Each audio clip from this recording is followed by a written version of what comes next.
Hello, everybody. Welcome to Snyder's Inc. And today we have got another video from Chillin' Scares. This is five most disturbing corners of the internet. We gonna get right into this, ladies. Hit the like button, hit subscribe button, comment, stick down below. Let's go. On July 7th, 2006, a user under the name Box uploaded a new location to the website Urban Exploration Resource.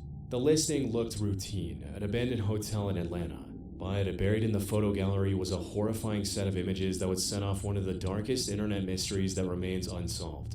Urban Exploration Resource, or UER, is an old online forum built around people documenting and discussing abandoned buildings and other forgotten urban spaces. This particular location was an abandoned hotel somewhere in Atlanta, Georgia, where Box and a few friends had gone to photograph whatever had been left behind before the building was cleared out.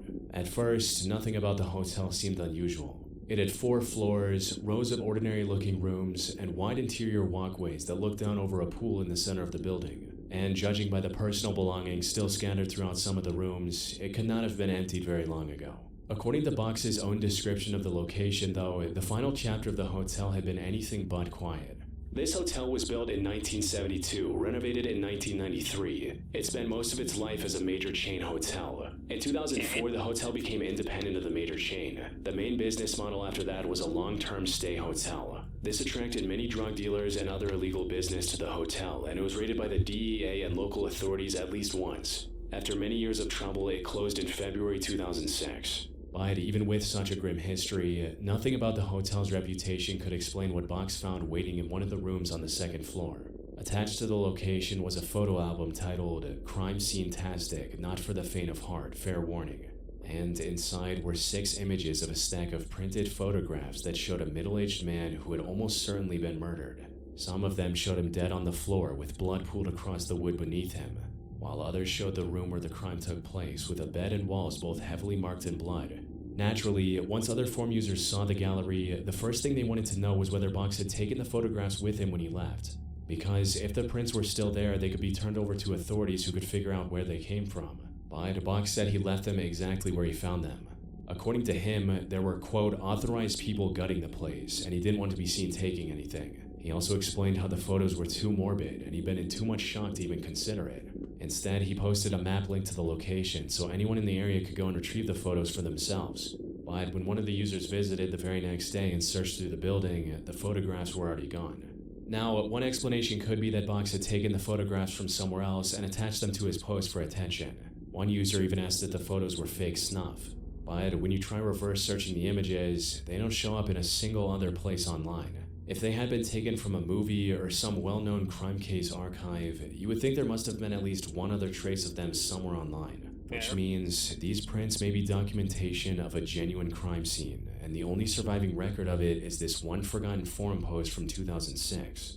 Unfortunately, nothing about the post gives any clues as to where the prints came from or why they had been left there. Considering the criminal activity at the hotel before it shut down, the simplest theory is that the crime itself took place in one of the rooms, and the photos were taken by whoever did it. Maybe they were supposed to be trophies or some kind of record the killer never expected anyone else to find. And if the building really had been raided before it closed, it isn't hard to imagine someone fleeing in panic and leaving the prints behind along with everything else they couldn't take with them. However, there are some problems with this explanation. Firstly, in the photos Box uploaded, the hotel rooms clearly appear to have carpeting, but the crime scene captured in the prints has wooden floorboards.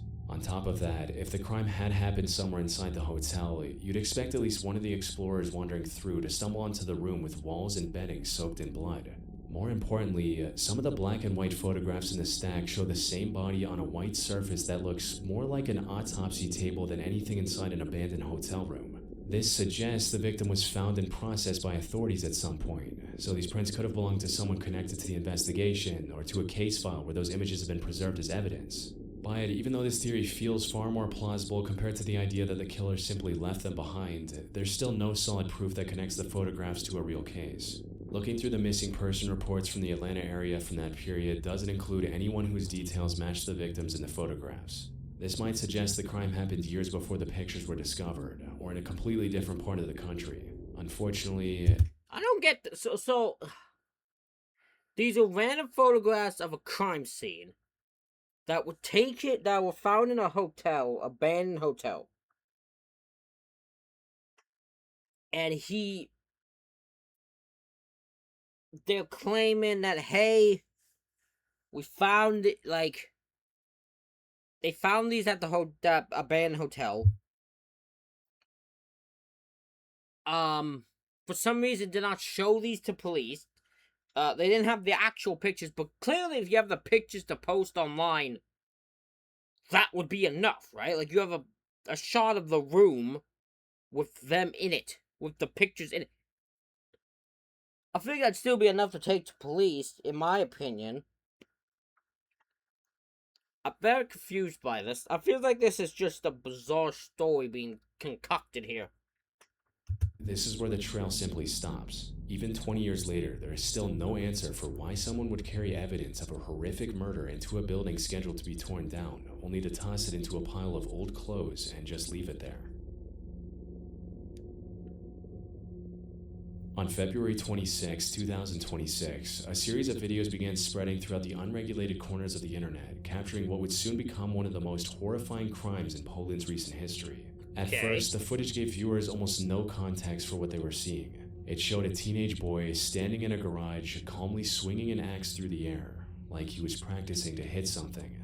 But the next clip revealed exactly what that practice may have been for. For this video, the camera was inside a home late at night. The same boy entered a room where two people appeared to be asleep. He positioned the camera so the room was clearly in frame and stepped back toward them.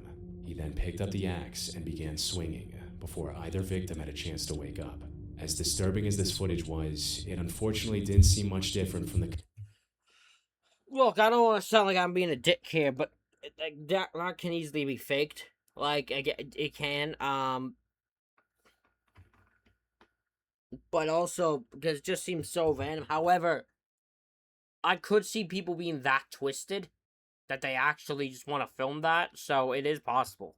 Kind of material that circulates on gore sites. We've seen the people who don't fuck with cats, and that do it, so...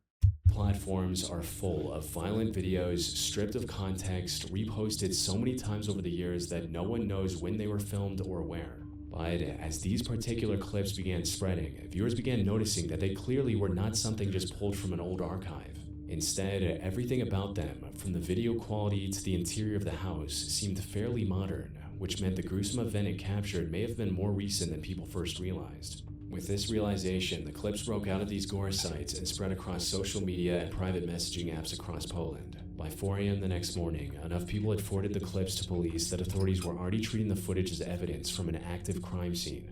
Using whatever was visible in the background of the clips, investigators were able to trace the footage to a property in the small village of Kodłup in southern Poland within a few hours. The boy in the videos was identified as 17-year-old Łukasz G. When officers arrived at the home, their worst fears were confirmed. They had found his 38-year-old stepfather and 87-year-old great-grandmother lifeless, right where the camera had shown them being attacked. With the crime now confirmed, Okay, I have so many questions. I have so many questions to that. I'm not gonna lie. Because according to how he describes the video, these two are just sleeping in the same bed? So the 87-year-old and the stepfather are just sleeping in the same bed and he just goes and kills... Huh? Why are they... I have so many questions. Officers began searching the area surrounding the property, which led them roughly 45 kilometers away to a cluster of bushes by a nearby river where Łukasz was hiding. Given what had just been found inside the house, many would have expected him to panic, run, or try to deny what happened. But the 17-year-old showed no resistance during his arrest and seemed unnervingly calm. His behavior made it almost impossible to make sense of what was going on or what his motive was. Until investigators found one last piece of media he had uploaded after the crime. It was a roughly 2-minute video titled My Last Statement. In it, Łukasz sat in front of the camera and introduced himself as a family murderer before admitting that he had killed 2 people inside his home. Speaking in the same flat, detached tone throughout, he then described the days leading up to the murders. He claimed that someone at work had been humiliating and insulting him for weeks until he felt... In my work, a very one peasant called Marik J. Very me. He just pushed me, challenged me. Maybe, I don't know, because I didn't know much. But it's too much for me not to really do it. So I didn't make one. And he hits me. Not too hard. But he pushed me and challenged me. Losers. If it was just beyond me, my father made me do it. This is my final statement. It's just over. What type of fucking verbiage is that?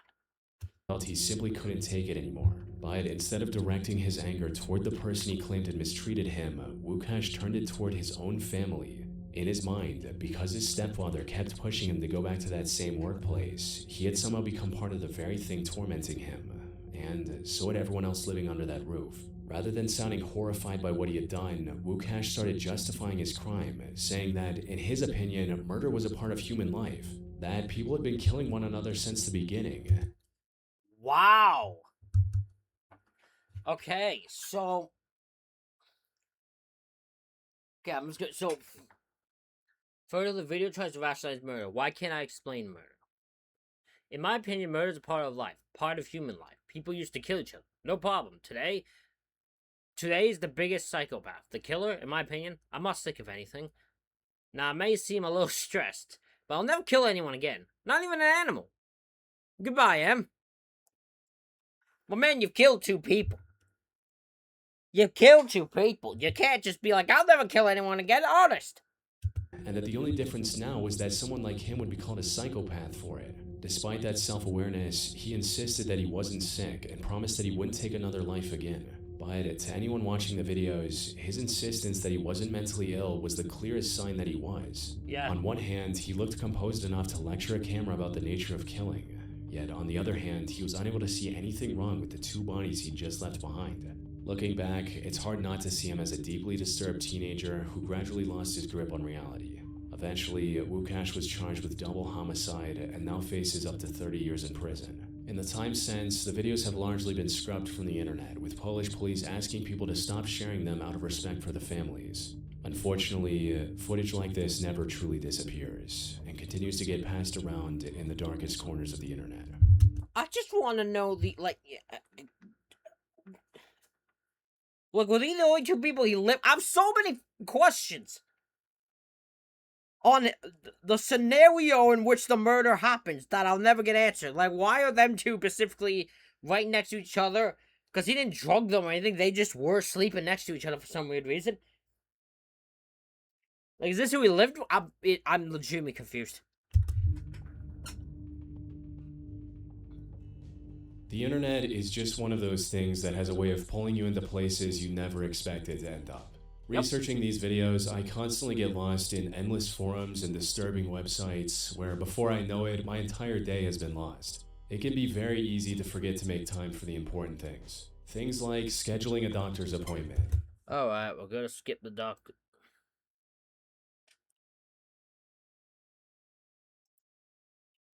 Page that immediately explained the kind of depraved place it was. When translated to English, it read, "I wish my husband would die right now. I think about it every day." Oh, I know this one. This is where just a bunch of women, I think it's China. It's China, something like that. I don't take that as for sure. I don't remember off the top of my head.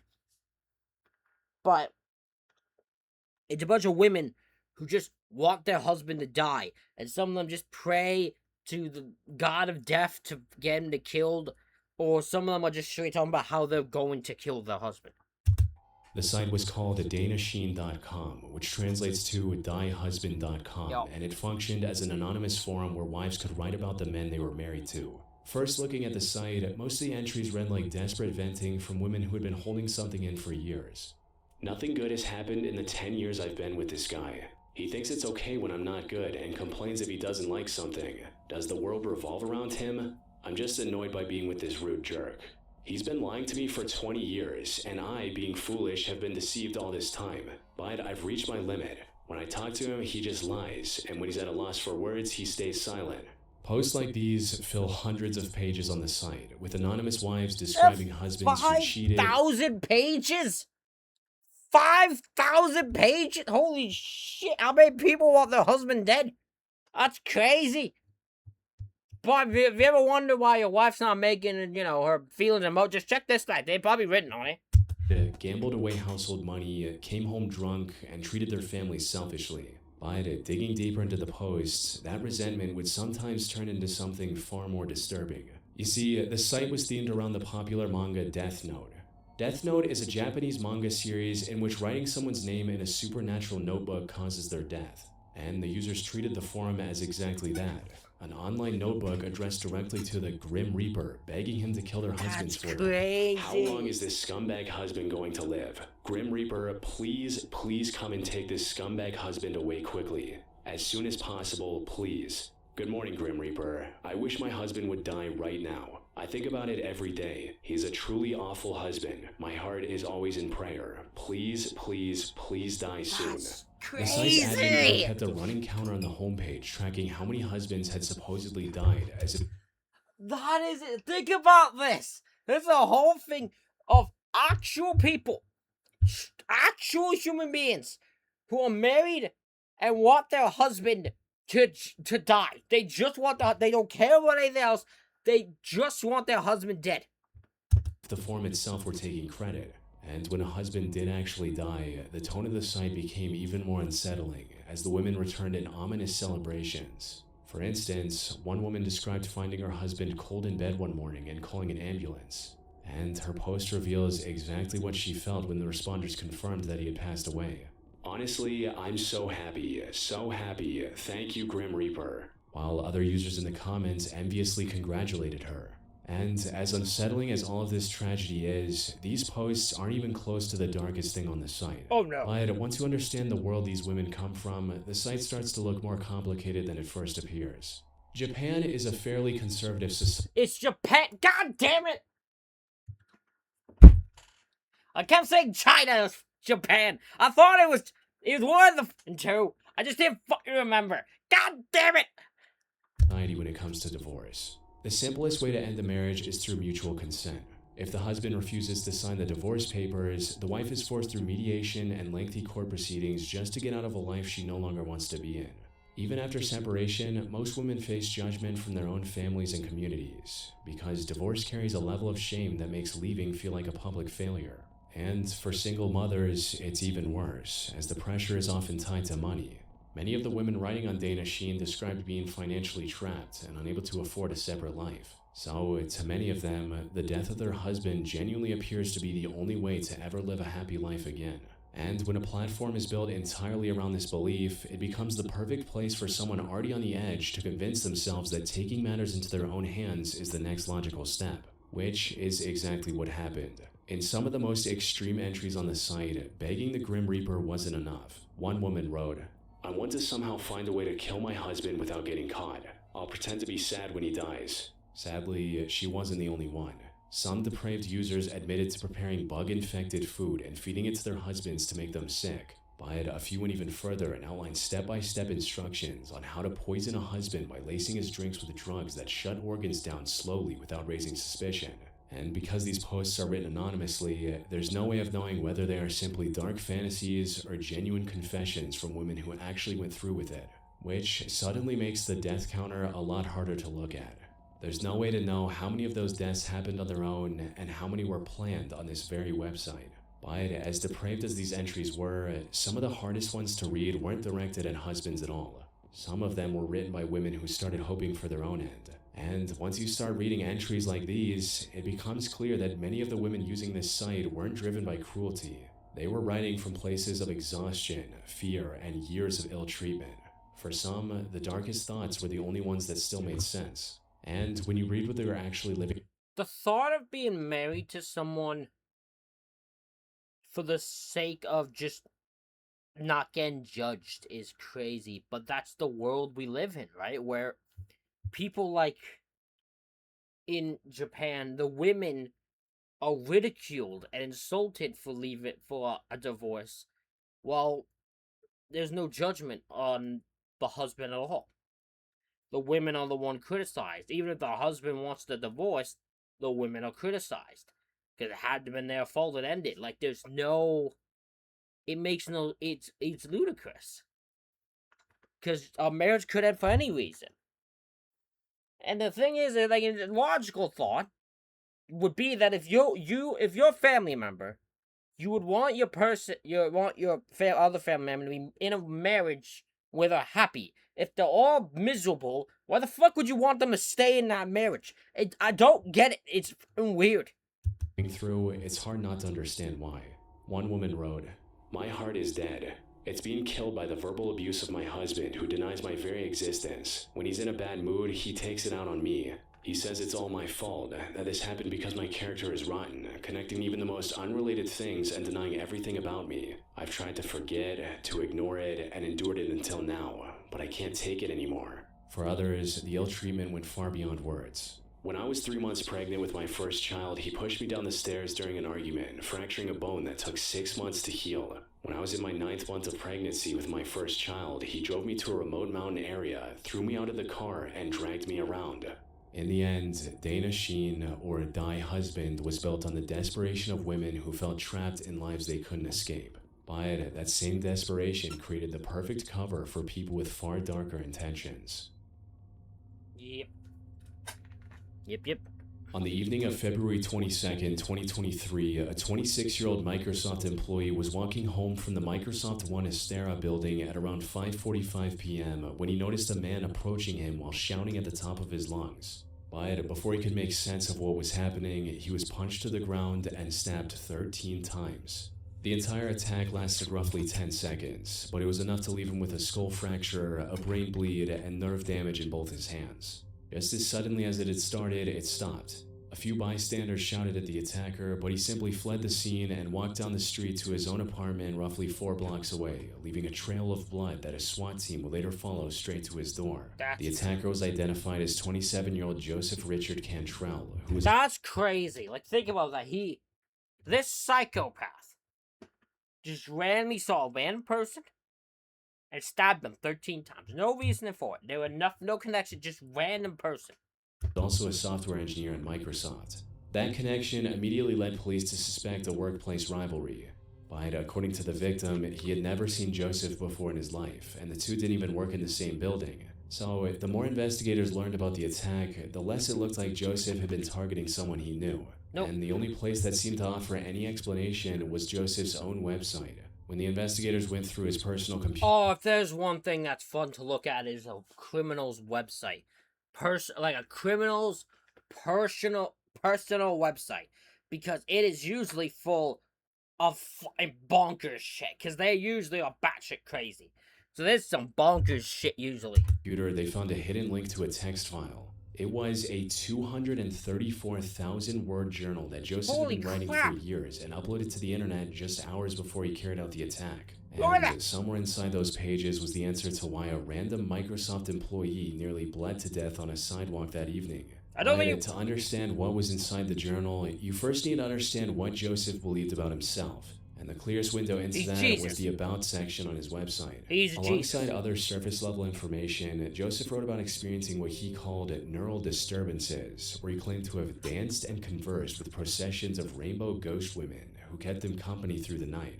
So, before the journal even began, his own introduction already suggested a mind that wasn't interpreting reality in an ordinary way. I'll say. And those hallucinations would appear again and again throughout the journal, often during some of Joseph's most important decisions. He had given himself a diagnosis, neural deceleration disorder, a condition he believed caused his neurons to fire at a slower rate, leaving him intellectually suppressed unless he corrected it himself. And the way he corrected it would be the first of many unsettling things revealed throughout his journal. Although Joseph had tagged the file as fiction, his introduction said the exact opposite. According to it, the journal had started as a way to track his drug usage, but eventually became what he described as an overall life journal and literary practice. What followed was a 20-page-long catalog of every substance Joseph had consumed in an attempt to treat his self-diagnosed disorder. But Joseph didn't write like someone trying to break free of an addiction. He wrote like a scientist reviewing data. He described amphetamines as his ticket to life, the substance he believed was the only thing correcting his disorder, and he promised to remain addicted until he died. At high enough doses, he wrote, they produce rainbow women and even a white light. After the drug catalog— Yeah, no, that guy needed some fucking help. He was on a bunch of drugs, like 20 of them apparently, and he needed to get fucking help, so. I'm not surprised this guy went batshit crazy. He was already fucking crazy to begin with. Shifted into a chronological account of Joseph's life, starting from before his birth, his mother's drinking and smoking during pregnancy, and his father being estranged before Joseph even arrived. Within the first few entries, Joseph revealed that he'd been prescribed Adderall for ADHD while he was still in kindergarten, and that he had renounced his faith by 7 years old. The further the journal went, the heavier the entries became. Eventually, Joseph made it out of Columbus and into Georgia Tech, where he earned a bachelor's degree in computer science. On paper, it was a remarkable achievement for someone who had grown up in poverty. But the journal made it clear that as his abilities grew, so did his obsessions. He taught himself game development and immediately put that skill to use, building a series of deeply disturbing projects that he proudly displayed on his website. Untrumpable. Like Prophet Launcher, a 2D shooter where the player guns down an endless wave of religious figures, including Jesus, Buddha, and others. Its tagline read, "Aim to offend the pillars of humanity's most sacred," and it was eventually banned from both Steam and the Google Play Store. But what his games revealed was less about shock value and more about Joseph's own worldview. They reflected a pattern of hostility towards specific groups that would only deepen over time. Because as the journal entries moved into his adult years, the tone shifted from clinical self-observation to something much more dangerous. With each passing entry, his paranoia grew more serious, to the point where he was convinced that movies were making direct references to his life, which, by the way, is one of the most common symptoms of psychosis. For instance, in one entry from December 2021, he listed dozens of films he believed were a part of a coordinated effort to erase his medical history, give him a disease, and push him toward harming himself. By this point, Joseph had developed a specific fear of Jewish, Black, Brown, and South Asian people, and in his mind, that fear had calcified into an active conspiracy against him. He believed he was being gang-stalked, and he had very particular theories about how it Yeah, this guy's nuts. I'm sorry, this guy's nuts. was being done. In one entry from October 2021, he wrote about how Black and Latino gangs were working to get him sued, jailed, or killed, all for their own amusement. And that they were doing it all through hijacked vending machines and compromised IT departments. From cutting his vending internet machines? connection. You telling me these bitches... Excuse me. You're telling me these bitches want to murder you via vending machine? They want you, these Latino gangs, apparently want you to reach in to go grab the thing and they can suck you into the vending machine. Like, what the fuck? Why are the vending machines specifically who you targeted? One of the most unsettling parts about it all is how no one around Joseph suspected anything while his mental stability continued to derail completely. Throughout the last year, he remained fully employed at Microsoft as a software engineer. He sat in team meetings, collected a paycheck, and then came home to journal about those same meetings, writing about his Indian colleagues in papers filled with racial hostility. By the summer of 2022, Joseph's paranoia had reached the point where he could no longer stay in one place. He moved out of conventional housing and into a motel, and when the feeling of being watched didn't stop, he moved into another one. He wrote in July 2022 that for 2 years it had felt like an enemy was sitting outside his door the entire time, and that he wanted to learn guitar, but the moment he picked one up, his mind would flood with images of people surrounding his room waiting to get him. By this point, even Joseph himself seemed to recognize that his mental state was deteriorating. He wrote that he believed he was becoming paranoid. It was one of the few moments in the entire journal where his self-awareness broke through. Before, it was gone, buried under hundreds more pages of the same spiraling fear. 8 years earlier, Joseph had described the amphetamines as his ticket to life. But after 234,000 words of paranoia, hallucinations, and isolation, it was difficult to see what kind of life that ticket had actually led him toward. Roughly 2 hours after his final entry, he walked out of his apartment and attacked a man he had never met. That man was 26-year-old Vincent Labonte, the Microsoft engineer from the beginning of this story. Vincent underwent multiple surgeries to survive the wounds Joseph had inflicted. When police broke down the door of Joseph's apartment, he was found trying to destroy the evidence, a knife and gloves, still covered in blood. He was arrested and eventually charged with attempted second-degree murder and first-degree assault. However, no one has been able to determine why Joseph chose Vincent Labonte that evening. But the journal, now only available on Internet Archives, seems to offer the only explanation that makes sense. Because, by the end of it, his paranoia had grown so extreme that almost anyone could become an enemy in his mind. On the surface, planecrashinfo.com looks like one of the plainest websites on the internet. In 1997, a researcher named Richard Kabajian created it. As the name suggests, it's an old aviation database that catalogs virtually every plane crash in modern aviation history. But one page on this site contains something far more disturbing than any accident report. The site documents everything from minor landing gear failures where every passenger walked away alive, to crashes that left nothing but wreckage and a death toll in the hundreds. For each of these aviation accidents going back over a century, the site logs various statistical data, including what aircraft was involved, when it happened, how many people were on board, and the number who didn't survive. But in some cases, it also documents how and why they happened, which means that for some of the worst disasters in aviation history, it's possible to trace step by step how a single overlooked mistake ended hundreds of lives. Unfortunately, Aeroflot Flight 3352 was one of those recorded crashes. On October 11th, 1984, the aircraft was preparing to land at Omsk Airport when the flying control officer fell asleep and failed to inform the controllers that the runway wasn't clear. When the aircraft touched down at 240 kilometers per hour, the pilots had barely a second to spot the maintenance vehicles directly in their path before slamming into them, resulting in the death of 174 of the 179 people on board.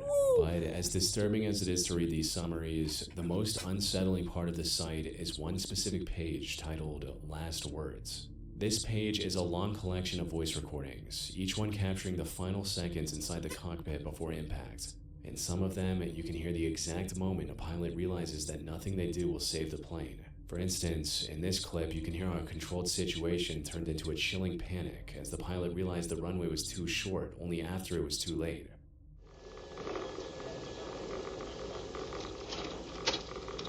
Flaps.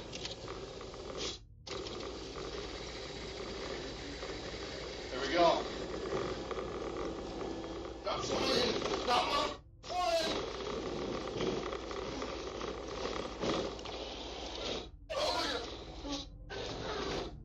That was East Coast Jet Flight 81 on July 31st, 2008, which crashed into a cornfield beyond the runway, killing all 8 people on board. There are dozens of recordings like this on the site, each capturing the final moments from a different crash and a different crew. In some, you can clearly hear warning messages that pilots deliberately ignore.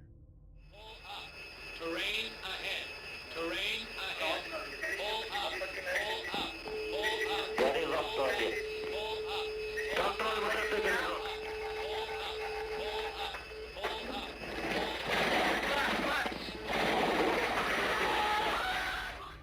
This would I can't understand that one. I'm sorry to be a thing, but like, if a big thing is screaming at me, pull up, the fucking thing I'm doing is pulling up. Like, I'm not taking the fucking risk if I was flying a plane. I don't know how people just ignore it. was Polish Air Force Flight PLF 101, and on that day, pilots had to deal with extremely low visibility due to heavy fog. They attempted a manual descent, but as they got closer to the ground, they were given automated terrain warning alarms. Alarms which they ignored, trusting in their own abilities. The aircraft struck a set of trees and rolled uncontrollably a short distance from the runway. All 96 people on board were killed, including the president of Poland at the time, the final moments of which are forever immortalized on planecrashinfo.com, alongside dozens of other catastrophic plane crashes. That is crazy. Ladies and gentlemen, let me know what you thought of these 5 disturbing corners of the internet down below. Hit the like button and subscribe button. Thank you all for watching. I'll see you all for the next one.